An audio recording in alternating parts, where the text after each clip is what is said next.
Sean bienvenidos a esta primera clase de la Cátedra de Medios Audiovisuales del Instituto Universitario de Relaciones Públicas, impartida por esta servidora. Quien les habla, soy la licenciada Paola Barreno y voy a estar acompañándoles durante 7 encuentros. Este material, cabe destacar, es de propósito académico universitario y está dirigido para los estudiantes que cursan la modalidad mixta o virtual. Iniciamos. En esta primera clase vamos a encontrar el contenido a desarrollar que está enmarcado dentro de los siguientes aspectos. Primero, la introducción a los medios audiovisuales, la conceptualización de la comunicación como principio fundamental para la producción de contenidos y la definición y clasificación. Para ello, les voy a dejar el siguiente mensaje. La tecnología nos ha abierto las puertas a la sociedad del conocimiento. Esta alta demanda hace posible que la evolución permanezca latente. Es decir, la tecnología es constante, la evolución también. Partiendo de este hecho, es posible que estemos justo allí y también aquí. La modalidad offline, es decir, lo tradicional como lo conocemos, hacia lo presencial, es una necesidad humana. Pero la virtualidad ha expandido los horizontes. En este sentido, para nosotros es trascendental entender que los medios audiovisuales representan una ventana de oportunidades para acercarnos a nuestra audiencia. El ser humano es un ser biopsicosocial y espiritual. Desde los inicios de nuestra vida, cuando somos bebés, tenemos la necesidad de expresar lo que representan nuestras necesidades. Lo más básico: hambre, sueño, alguna incomodidad física. Pero ¿cómo lo hacemos si no manejamos el mismo código de comunicación? De hecho, lo desconocemos. Es tan arraigada nuestra naturaleza sociable que buscamos la forma de comunicarnos. Y lo hacemos a través de sonidos, gestos y llanto. El individuo tiene una necesidad de socializar. Como seres sociables necesitamos manejar un proceso vinculado con la comunicación y para ello debemos manejar un código. Y este código, por supuesto, debe ser entendido por emisor y perceptor. En este caso, para que ese código pueda ser decodificado, necesita un medio, necesita una forma de hacerlo llegar. Ahora, el rol de los medios audiovisuales es entender primero cuál es el individuo al cual yo deseo hacerle llevar la información o cuáles son los individuos involucrados dentro de esa situación que yo quiero comunicar, cuál es el código de comunicación que manejan, es decir, si dentro de ese código existen algunas palabras que, por ejemplo, pueden ser tecnicismos, conocer si todo el público objetivo al que yo quiero hacerle llegar ese mensaje lo maneja de la misma manera. Todo esto lo vamos a ir profundizando más adelante. Vamos a hacer referencia un poco a lo que involucra la comunicación visto desde una semblanza histórica. Vamos a iniciar por Aristóteles. Según la retórica de Aristóteles, y como podrán observar en la diapositiva, se consideraba la comunicación como la búsqueda de todos los medios de persuasión que tenemos a nuestro alcance. Medios de persuasión. Esto está asociado a los sentimientos, a la emocionalidad. Sin embargo, fíjense cómo trasciende hasta 1961 una interpretación ofrecida por Osgood. Él nos decía que en un sentido más general tenemos comunicación cuando quiera que un sistema, una fuente, influencie a otra, al destinatario por manipulación de señales alternativas que pueden ser transferidas por el canal que los conecta. Ahora, Si nosotros reflexionamos un poco esto, la comunicación para este momento estaba vista más como una forma de incidir sobre las emociones del individuo para conectar con un objetivo del tercero que tenía intenciones de generar algún tipo de situación o reacción por parte de esas personas que recibían el mensaje. La sociedad, durante los principios de la humanidad, siempre buscó conducir a las masas. Este propósito, por supuesto, estaba asociado a intenciones regidas desde la producción de conocimiento, desde el sentido crítico y analítico de algunos contextos. Ahora bien, analicemos cómo a partir del siglo XIX, en el proceso de la sociedad industrial y esta trascendencia que se iba a ir generando, encontraremos que la sociedad industrial estaba enmarcada, vista la comunicación como un elemento transformador y dinámico que fue cambiando esta forma de ver al ser humano como parte de un proceso básico donde no interfería ningún tipo de elemento asociado a la empatía o a ese intercambio de información. Es decir, la comunicación no estaba tomada como un elemento de gran importancia. Esto, por supuesto, fue cambiando cuando se introducen procesos asociados a la maquinaria, que es propiamente la era de la industrialización, y donde se ve que existe la necesidad para las organizaciones de ir a un siguiente nivel, es decir, de humanizar, de comenzar a escuchar, de comenzar a permitir que otros se expresen. A partir de allí se dieron cuenta que este elemento, la comunicación, se convertiría en una manera favorable de potenciar esas actividades laborales, permitiendo que mayor productividad y mayor alcance de los objetivos. Esto trasciende a inicios del siglo XX, donde también vamos a hacer referencia a lo que ocurrió a partir de la Segunda Guerra Mundial. Es un hecho que debemos destacar porque ya aquí no hablamos de la comunicación, sino que hablamos de los medios masivos de comunicación.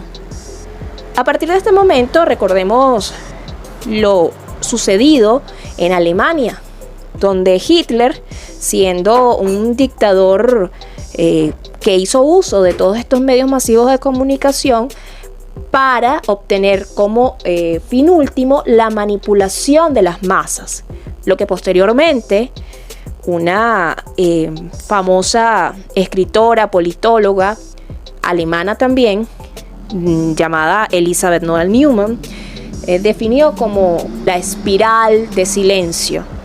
La espiral del silencio nos habla de cómo las masas, ante la magnitud de un mensaje, si llegan a estar en desacuerdo con ello, prefieren guardar silencio.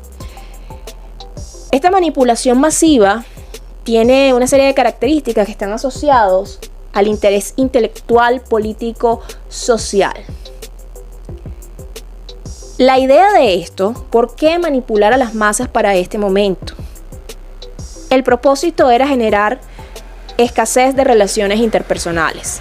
Es decir, a menor intercambio entre los pares, menores posibilidades de desarrollar matrices de opinión y por tanto mayor posibilidad de influir en la decisión de las grandes mayorías. Todo eso mediante los medios masivos de comunicación. Continuamos con este autor, un autor moderno que les invito a investigar sobre él, es Hidalberto Chiavenato. Él nos dice que la comunicación es el intercambio de información entre personas, es decir, significa volver común un mensaje o una información. Constituye uno de los procesos fundamentales de la experiencia humana y la organización social. La pregunta es, ¿qué tan dependientes somos de los procesos de comunicación? Incluso, como podrán ver en diapositiva, ¿cuáles son los canales que cada uno de ustedes emplea en su vida cotidiana para comunicarse?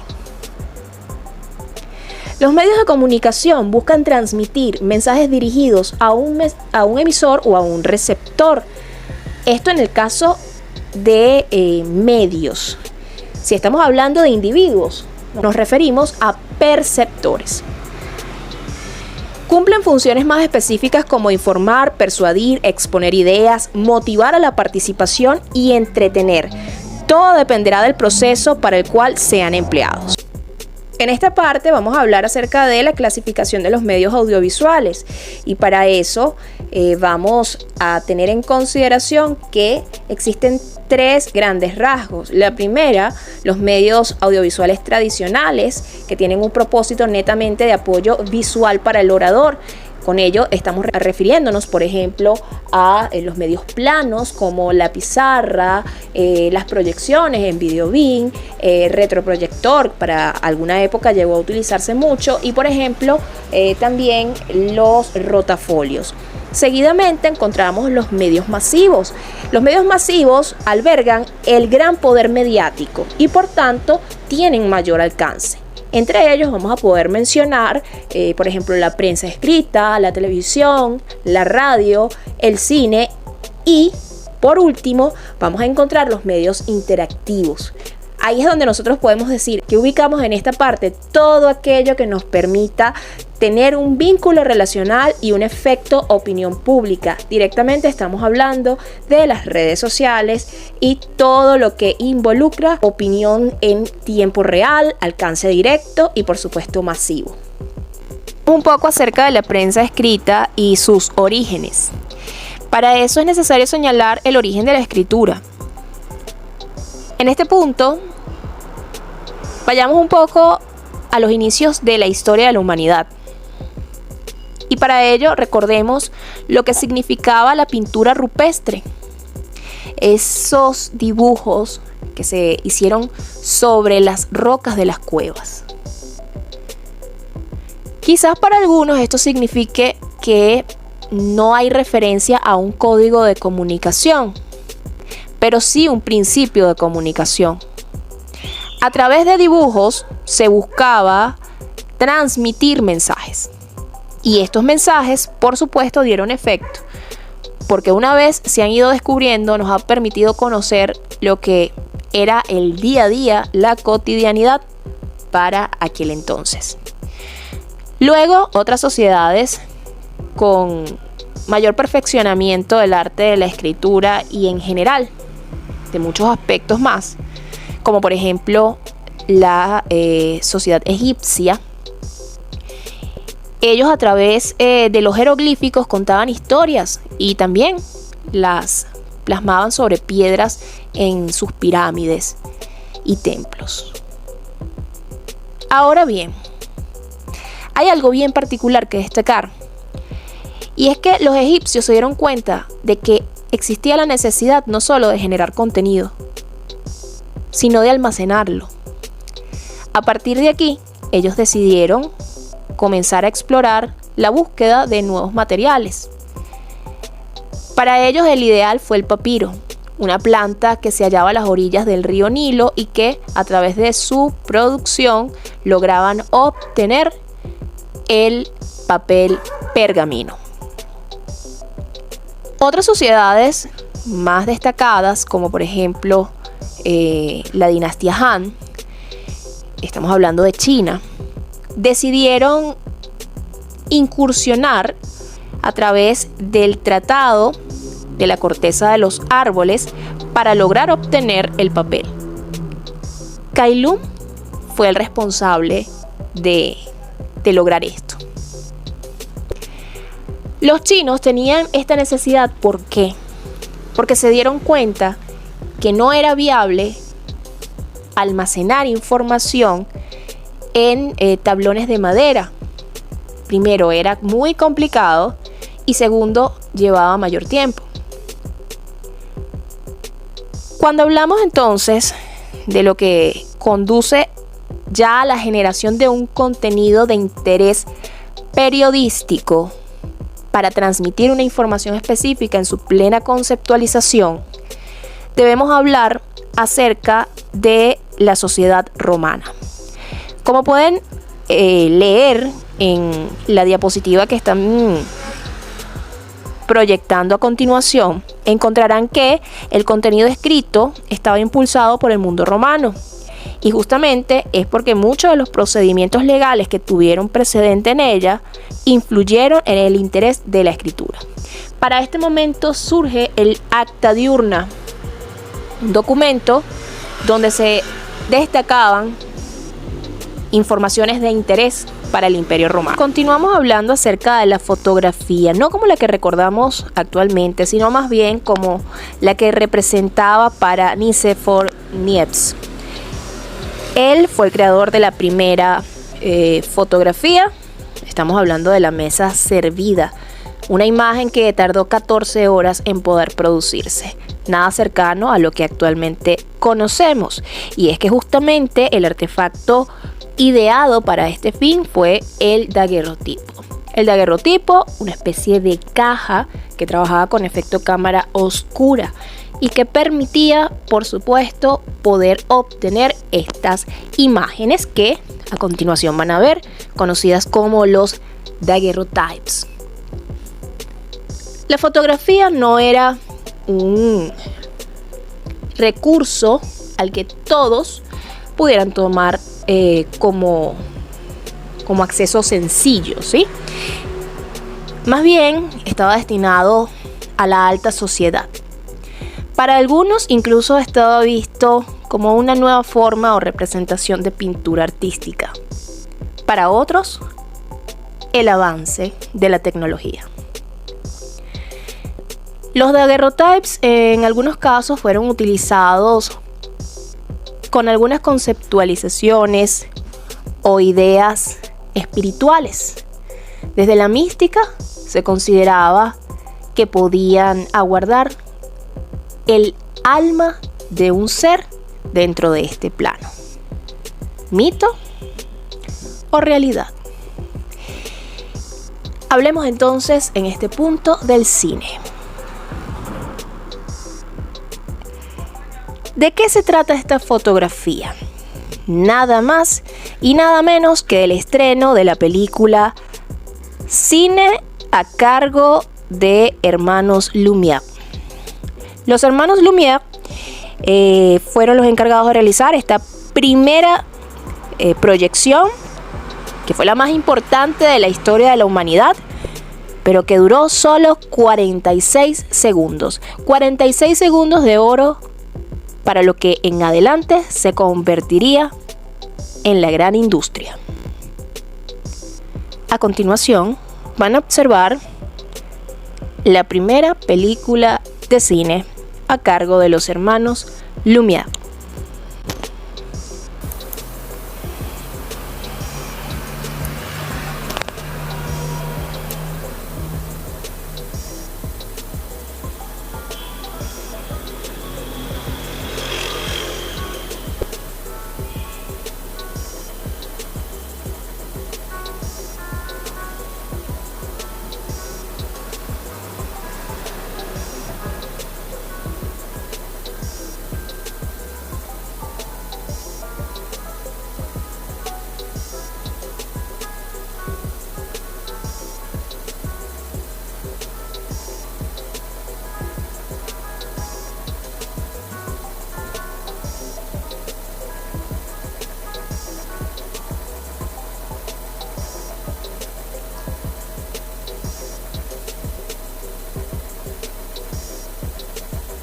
Lo visto en la clase de hoy nos lleva a una reflexión que les comparto de la mano del gran pensamiento que nos deja Steve Jobs.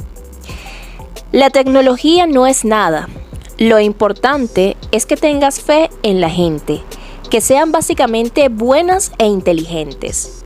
Y si les das herramientas, harán cosas maravillosas con ellas. Hasta la próxima clase.